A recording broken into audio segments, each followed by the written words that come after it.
Concept को देखा जिसमें हमने समझा कि विजुअल एंगल क्या है, सिंपल माइक्रोस्कोप के डिफरेंट प्रॉपर्टीज और फंडामेंटल्स को हमने समझा। आज के वीडियो में हम लोग कंपाउंड माइक्रोस्कोप को समझने की कोशिश करेंगे। अगर आपको ये वीडियो पसंद आता है, चीजें समझ में आ रही हैं, तो अपने दोस्तों के साथ शेयर करिए। हाँ, सब्सक्राइब करना मत भूलिएगा, जिससे आपको लेटेस्ट वीडियो के अपडेट मिलते रहे। हम बात करते हैं कंपाउंड माइक्रोस्कोप के उन पॉइंट्स पर जिसमें सबसे पहले हम इमेज फॉर्मेशन की बात करेंगे कि कैपिटल डी पर इमेज फॉर्मेशन हो तो हम रे डायग्राम कैसे बनाएंगे। आइए, यहां हम एक लेंस लेते हैं। आई लेंस यहाँ छोटा होता है और ऑब्जेक्टिव लेंस बड़ा होता है, ऑब्जेक्टिव लेंस छोटा होता है और आई लेंस बड़ा होता है।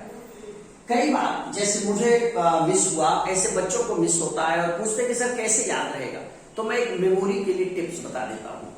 जो बड़ा होगा, जैसे हमारी आई बड़ी है और माइक्रोस्कोप के ऑब्जेक्ट जिन्हें देखने हैं वो छोटे होंगे, यानी जिधर छोटा ऑब्जेक्ट उधर छोटा लेंस, जिधर बड़ा ऑब्जेक्ट उधर बड़ा लेंस। जैसे सूरज बड़ा है तो ऑब्जेक्टिव बड़ा ले लेंगे, ये कहां होगा, टेलीस्कोप में। और माइक्रोस्कोप में ऑब्जेक्ट छोटे हैं इसलिए छोटा लेंस। अब हम बात करते हैं, चलिए यहां एक हमने छोटा सा ऑब्जेक्ट ले लिया। रे डायग्राम कैसे बनाएंगे, ध्यान रखिएगा। ये है इसका ऑप्टिक सेंटर और इसके हेड से हम सीधी लाइन बिल्कुल ला करके हम मिला देंगे। याद रहे, थोड़ी जगह यहां जरूर लेंस में आपकी रहे, क्योंकि जो अगली रे है वो इसके नीचे आएगी। तो अगर आपने इसी को यहां कहीं बना दिया तो फिर लेंस आपको बढ़ाना पड़ जाएगा। तो बेटर है, सावधानी जरूरी है। अब यहां से चलिए मैं पॉइंट भी हम डिसाइड कर लेते हैं कि हमें कहा, मैं यहां डिसाइड करते हैं मुझे इस पॉइंट पे लाना है। ये पॉइंट और ये पॉइंट, दोनों पॉइंट मिला दीजिए। आप देखिए आपका ये बन गया रे डायग्राम। किसके लिए, ऑब्जेक्टिव के लिए। यानी ऑब्जेक्टिव का ऑब्जेक्ट आपने ले लिया, इसका नाम ए बी, और ये जो इमेज बना that is a dash B dash. ये जो दूरी है, हाइट है, इसे हम एच डैश मान लेते हैं, और ए बी की जो हाइट है इसे हम स्मॉल एच मान लेते हैं। एंगल की अगर हम बात करें, आप इन चीजों को समझने की कोशिश करेंगे, तो हम अभी ये जो एंगल है इसको बीटा मान लेते हैं या थीटा मान लेते हैं, और ये जो छोटा वाला एंगल है इसे भी थीटा मान लेते हैं। क्यों, क्योंकि वर्टिकल अपोजिट एंगल जो है वो बराबर होता है। खैर, अभी हम उस पर नहीं जाते हैं। अब अगर आप गौर से देखिए और इतने को कवर कर लीजिए, तो देखिए ये वही वाला रे डायग्राम हुआ जो हमने पिछले सिंपल माइक्रोस्कोप में बनाया था। यानी यहां से याद करिए, हमने वहां क्या किया था कि एक लाइन सीधे हमने सेंटर से निकाल दिया था, सेंटर से लाइन निकाल दिया, और इसी को हमने पीछे बढ़ा दिया था, अगर आपको याद होगा। दूसरा हमने कहा था कि हमें डी पे है तो पहले एक इमेज बना लो, याद होगा आपको। अब दो रे आपके पास है, ओबियस है, ये दो रे पीछे मिलेगी तो यहीं आएंगी, इसलिए इनको आगे ऐसे बढ़ाना है, और यहां से भी ये जाएगी तो ये ऐसे ही आगे बढ़ जाएगा। यानी ये तीनों रे अगर पीछे मिलाई जाए तो इस पॉइंट पर आकर के मिलेंगी। हम इससे ये समझ सकते हैं कि रे डायग्राम कैसे बनेगा। यानी हम ये फाइनली वाला इमेज बन गया, ए डबल डैश और B double dash. This is the ray diagram when image is at capital D. यानी ये कैपिटल डी पर हमारा रे डायग्राम बना। मुझे उम्मीद है कि आपको आसानी से समझ आया होगा। एक बार समराइज करता हूं। छोटा ऑब्जेक्ट आप सी से लेते हुए यहां मिलाइए, उसके बाद पैरेलल रे है, इससे नीचे पॉइंट डिसाइड करिए, इस पॉइंट को और इस पैरेलल वाली रे को मिला लीजिए। आप जानते हैं कि पैरेलल रे जहां कट करेगी, this is the part of F O, यानी फोकल लेंथ ऑफ ऑब्जेक्टिव। और ये अब डिस्टेंसेस को जरा देख लेते हैं।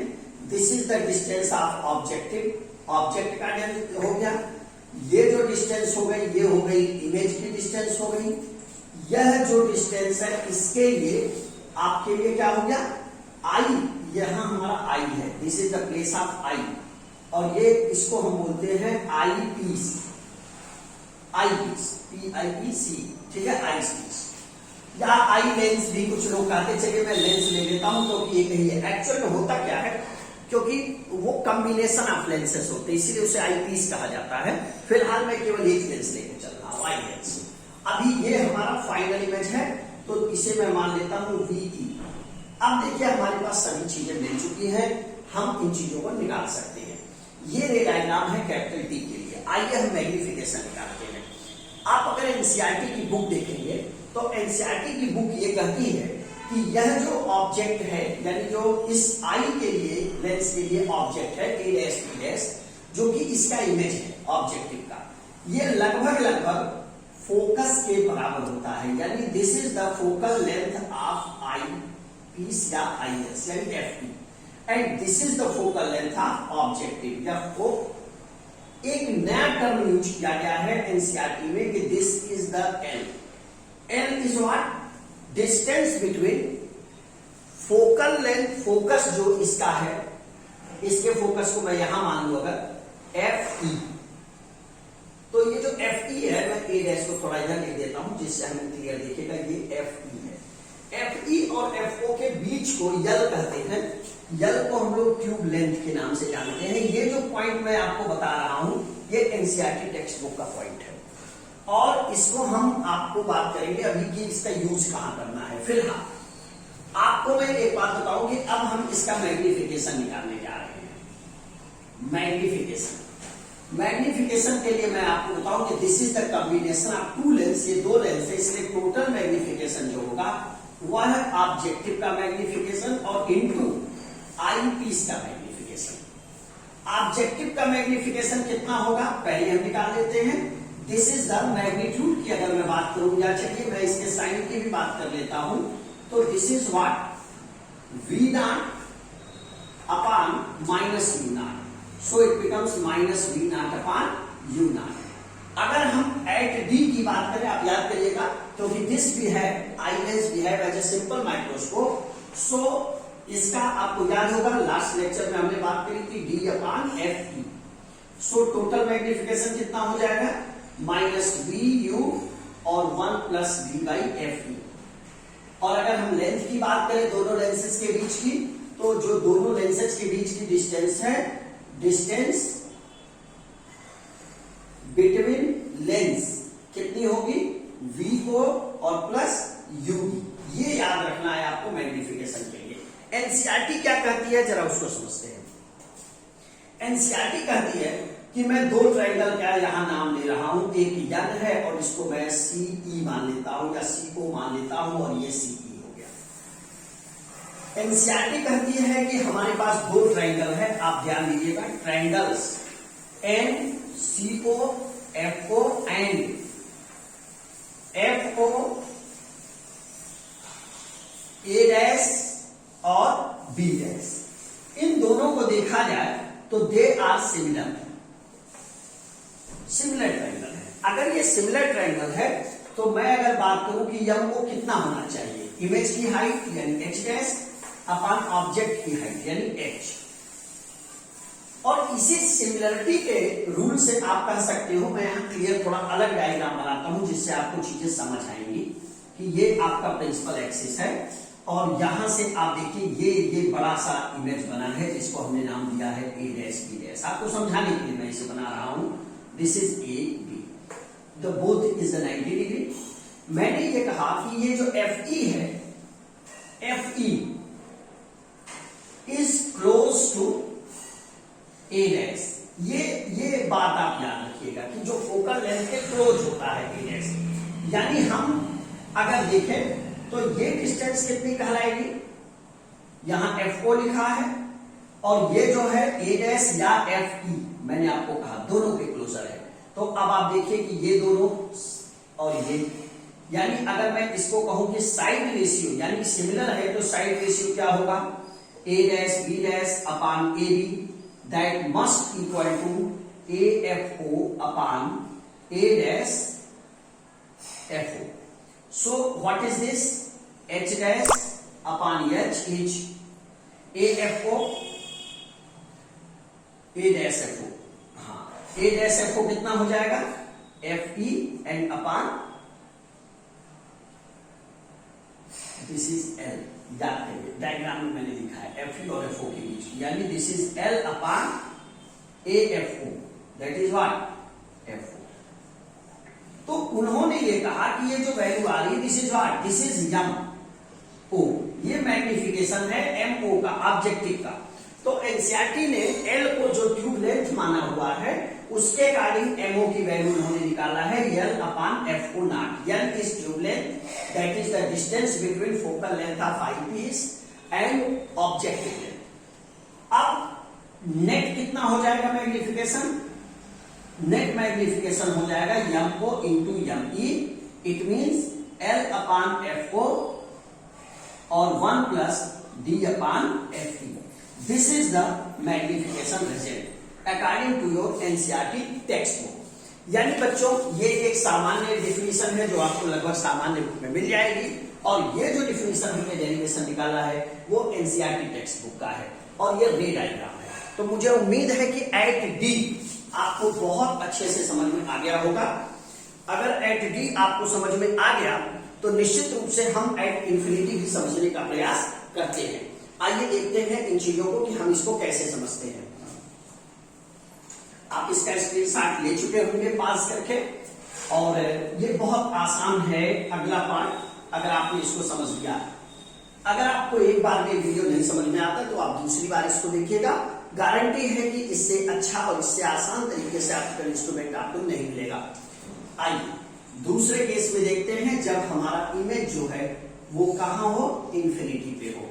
एक छोटा लेंस, इस लेंस का नाम है ऑब्जेक्टिव, और एक थोड़ा सा बड़ा लेंस जिसका नाम है आई पीस। एक छोटा सा ऑब्जेक्ट, याद होगा यहां से सी मिलाइए, यहां कोई इस पॉइंट को यहां मिला दीजिए, हमने मिला दिया। आपको हमने कहा था कि एक पैरेलल लाइन लीजिए, और ये यहां पॉइंट आप डिसाइड किए रहिए, और इस पॉइंट से इसको मिला दीजिए। This is the image. यहां तक आप पहले भी बना चुके थे, आपको याद होगा। A dash B dash, this is CO and this is CE। Obvious है दिस इज FO। अब हमें क्या कहा जाएगा? अगला आपको याद होगा कि मैं यहीं से एक तरह सीधे ले लिया था मैंने, जाहिर सी बात है ये सेंटर से गया है। अब अगला रे कहां जाना है? हमें लेना है पैरेलल, क्योंकि इंफिनिटी पे जाएगा। तो बस उठाइए, कुछ नहीं करना, आप पैरेलल करके किनारे पे, और ये डॉटेड पीछे आएंगे ये सारी रेस, और आप यहां इसको एक ऐसे dotted final image A double dash B double dash मान सकते हैं फाइनल इमेज। पॉइंट क्या है? अब कैसे निकलेगा? हम पिछले में बहुत हमने एनालाइज किया है, तो हम MO को ही फोकस करेंगे निकालने के लिए। MO कितना होगा? अब अभी आपने पीछे निकाल लिया है L अपॉन FO। तो और उसके बाद आपने ME कितना निकाला था कल लास्ट लेक्चर में, पिछला वीडियो आप देखिएगा सिंपल माइक्रोस्कोप का। तो इंफिनिटी के लिए वो आया था D अपॉन FE, यानी नेट मैग्निफिकेशन हो गया L अपॉन FO और D अपॉन FE। ये रिजल्ट कहां आया है? ये रिजल्ट आया है आपके NCERT के रेफरेंस से, और सिंपल जो सामान्य बुक्स है उसमें क्या देता है? वही जो M नॉट आपने निकाला minus V nought upon U nought, और ME की वैल्यू आपने लिखा D by FE। So result M is what? Minus V nought U nought, और that is D by FE। तो ये आप जनरल बुक्स में पा जाते हैं। जो इसके अकॉर्डिंग जो माइक्रोस्कोप के लेंथ यानी दोनों लेंसेज के बीच की दूरी है, आप क्लियर देखिए कि this distance becomes focal length of I piece, क्योंकि रेस पैरेलल पे इमेज बन रही है तो by definition it must be focus, और this is the image distance of VO। तो टोटल डिस्टेंस आपको क्लियर हो गया होगा। डिस्टेंस बिटवीन लेंस कितना हो गया? देख लीजिए, इस इमेज की दूरी ऑब्जेक्टिव के कारण, और ऑब्जेक्ट की दूरी यानी प्लस FE। और यहां अगर आप देखिए तो this is what? This is point of FE also. A dash कहां है? A dash B dash focus पर है, यानी ये FE है, और this is your L। L is what? मैं बता चुका हूं, ट्यूब लेंथ। तो ये दोनों को मैं आपको बता रहा हूं इसलिए जिससे आप एनसीईआरटी के भी कंटेंट को समझने की कोशिश कर लीजिए, और जो जनरल बुक में आपको देखने को मिलता है उसे भी देखने को समझिए। मैंने आज के वीडियो में माइक्रोस्कोप को समझाने की कोशिश की है। अगर आपको किसी भी पॉइंट पे डाउट है तो आप दोबारा इस वीडियो को देखिए और उसके बाद भी रिजॉल्व नहीं होता है तो आप मुझे कमेंट बॉक्स में लिख सकते हैं। याद रहे सब्सक्राइब करना मत भूलिएगा और अगर आपको वीडियोस पसंद आते हैं तो अपने दोस्तों को शेयर करिए। धन्यवाद, थैंक यू।